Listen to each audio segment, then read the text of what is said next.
the idea of her being transgender was actually an interesting concept at first. But then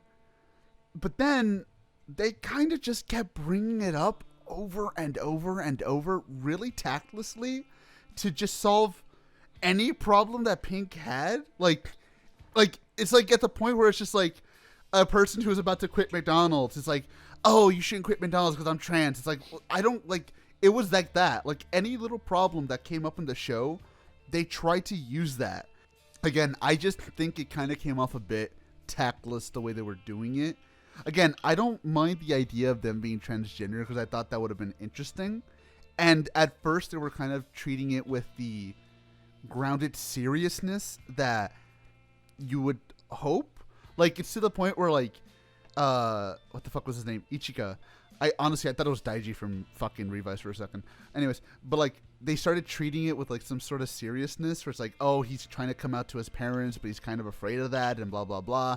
But, of course, Yuya Takahashi, being Yuya fucking Takahashi, just completely glazes over that shit and starts using it as if, like, oh, I was once evil. Like, he's basically using it like if, like, a bad guy turns good and it's like, well, I was once evil, too. It's like, you shouldn't be doing it that way. That's really fucking dumb. And it kind of just comes off, honestly, kind of bad. Yeah, it comes off as a bit insensitive, if anything. I agree with AJ in that early, at least in like the first half of the episode, it's handled fairly well. And it's not like, because they have the initial scene where Pink brings it up.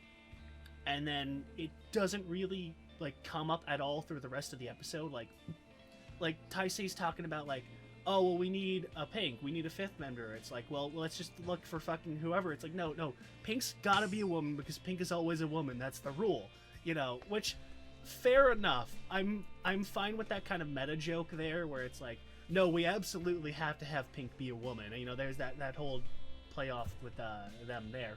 I liked that idea.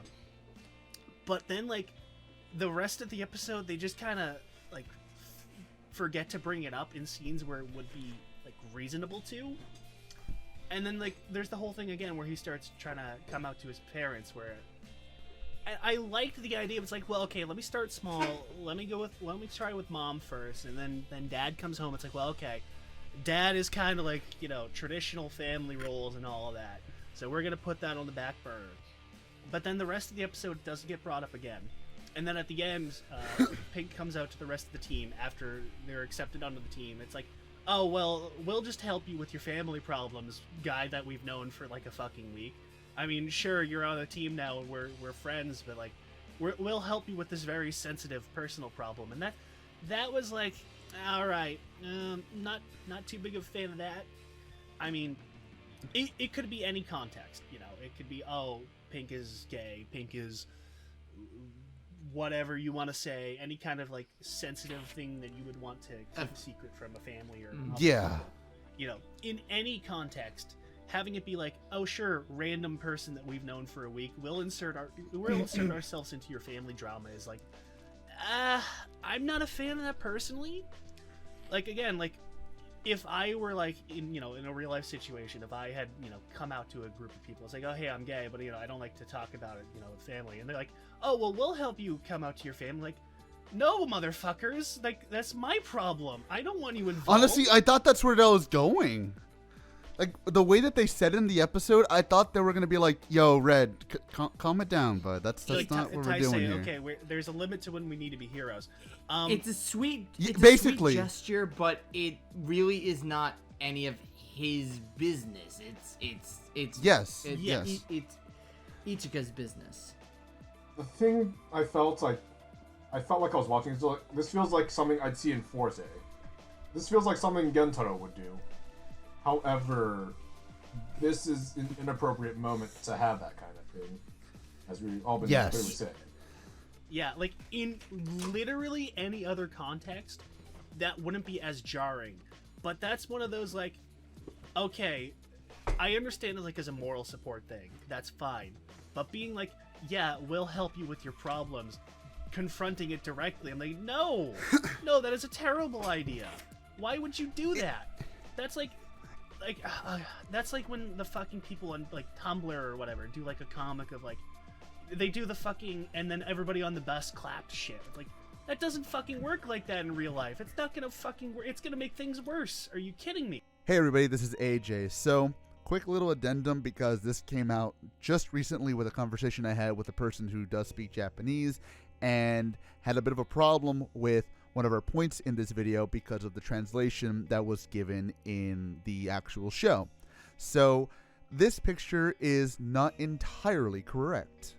In fact, it is kind of shoddily translated. So as you know, and as we mentioned in the video, we did have a bit of a problem with the way that Taisei was kind of trying to butt into Ichiki's problems. And Jay and I both had kind of a bit of an issue with this, saying that, hey, that's not really cool because it kind of feels like he's just butting in and you don't really know the guy, so it's kind of weird. Well, thanks to a fine person named Makamatari on Twitter, we have a bit more of a clear vision of what this line was supposed to say. So the original line that was in the show, or at least the ones that we have, said, well, I'm not really sure what could happen if I come with you. Now, of course, Jay and I, as we said, had a bit of a problem with that because it kind of sounded like he was butting into Ichiki's stuff and you don't really know the guy, so what's going on there? Apparently the more accurate line would be, I'm not sure if it's a good idea if I come with you, which, while it does stay within Taisei's character of being a helpful hero, also shows that he was not entirely mentally deficient by saying that he would go help this person that he barely met with a very sensitive topic that he barely knows anything about. So again, that's one of the things that I can say now that we were in hindsight wrong about, and thankfully we were wrong about it because I remember that Jay and I were not happy with this and it kind of just came off a bit insensitive. But again, thanks to this person, we have a bit more of a clear vision and a bit more of a clear image of what was originally supposed to be said.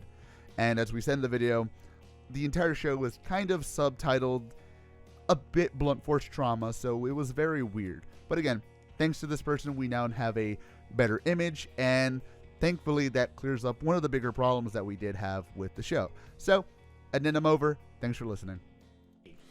Yeah, exactly. Honestly, dude, that's the biggest problem I had with the whole thing of him being her being transgender. Again, I don't mind the idea. I kind of like the idea because it's interesting. But the problem is that, one, they do it so tactlessly that it comes off as, I hate to say it, but it does come off a little bit insulting.